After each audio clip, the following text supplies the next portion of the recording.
তোমরা কেমন আছো? আশা করি তোমরা ভালোই আছো।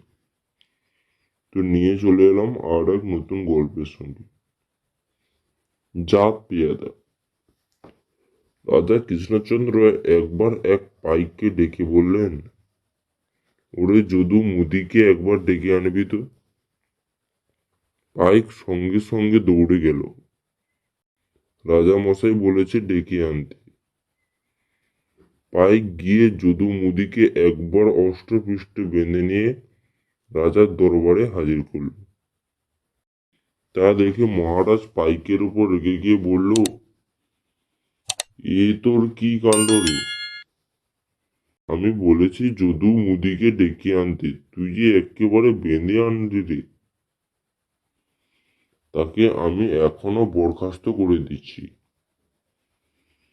গোপাল পেয়াদার হয়ে ওকালতি করে বলল, ওর কুসুর মাফ করে দিন। ডেকে আনতে বললে যারা বেঁধে আনে তারা হুল জাত পেয়াদা।